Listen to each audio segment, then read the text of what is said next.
So laptop धेरै भइसक्यो guys. High demand पछि हामीले आजको चाहिँ भिडियो लिएर आएका छौँ एकदमै बवाल हाई एन्ड गेमिङ डेस्कटप अथवा एआई माइनिङहरूको लागि केही आर्टिफिसियल इन्टेलिजेन्सको लागि तपाईँलाई डेस्कटप चाहिन्छ भने यो भिडियो हेरिदिनु होला। इफ गोजीमा बजेट छैन भन्ने पनि हेरिदिनु होला, पछि गएर चाहिँ पक्कै पनि तपाईँ किन्नुवाला छ।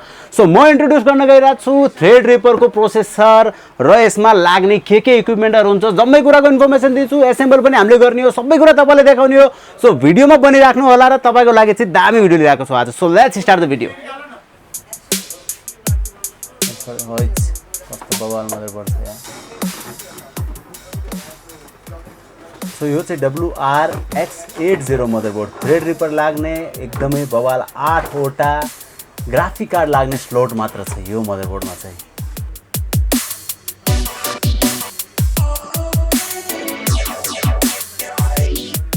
सो बक्समा अरू के आउँछ हेरिदिइहालौँ है त।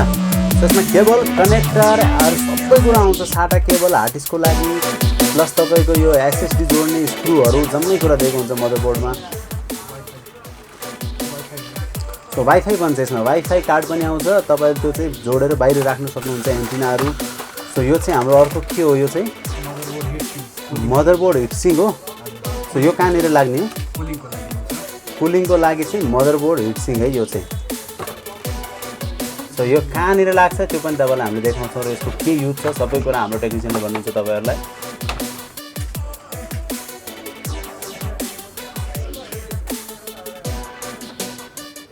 सो अब चाहिँ हामीले यसमा राख्ने हो प्रोसेसर, थ्रेड रिपर प्रोसेसर यसमा राख्ने हो। सो फर्स्टमा हामीले यो प्लेट हटाउनुपर्छ, यो उक्काएर यसमा चाहिँ प्रोसेसर हाल्ने हो। सो कसरी प्रोसेसर हाल्ने हो त्यो पनि हामीले मजाले हेर्नुपर्छ है त गाइज। सो गाइज यस्तो भिडियोको लागि चाहिँ तपाईँले सब्सक्राइब चाहिँ गरिदिनुपर्छ है। म तपाईँसँग धेरै रिक्वेस्ट गर्छु, यस्तो दामी भिडियोको लागि। अझ राइजन 9हरू भन्दा पनि बवाल 16वटा कोर अनि यसमा चाहिँ 32 थ्रेड 32 थ्रेडको प्रोसेसर छ थ्रेड रिपर गाइज। नाम याद राख्नु होला। यो अन्त गजबको होला बक्स हेर्नु त गाइज, कस्तो जेन्युनिटी देख्छ क्या यस्तो कुरामा चाहिँ। अनि बल्ल हामीलाई यस्तो हुन्छ बिलिभ हुन्छ कि हो यो चाहिँ हो सामान द्याट वी निड। सो यही हो राइजनको थ्रेड रिपर, एकदमै हाई लेभलको प्रोसेसर अहिलेसम्म राइजनले सबसे एआईको लागि चाहिँ म्याक्सिमम बेच्ने। सो यो पनि हामी सिस्टम रेडी गर्दैछौँ एआईको लागि नै हो है। सो फर्स्ट सिल हामी तपाईँको लागि खोलेको देखाइरहेछौँ है। सो यस्तो कुरा यस्तो भिडियोहरू तपाईँले कहीँ नभेटेर खालि तपाईँले फोटेकमा भेट्नुहुन्छ है गाइज। सो हेरिदिइहालौँ कस्तो हुँदो रहेछ त प्रोसेसरको थोपडा पनि।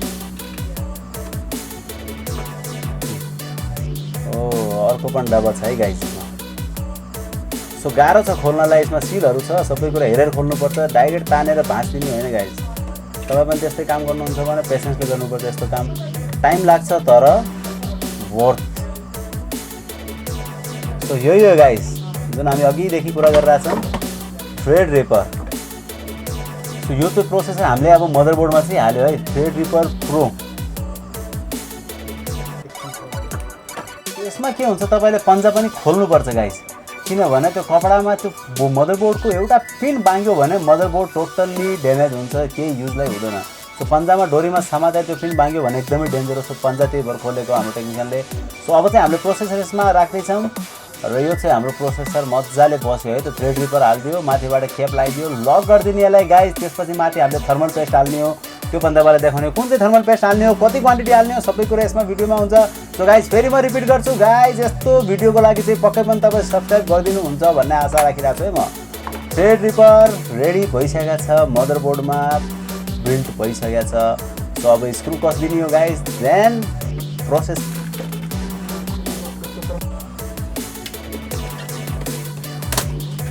तो यो 3 फैन वाला लिक्विड कूलर MSI को मैग।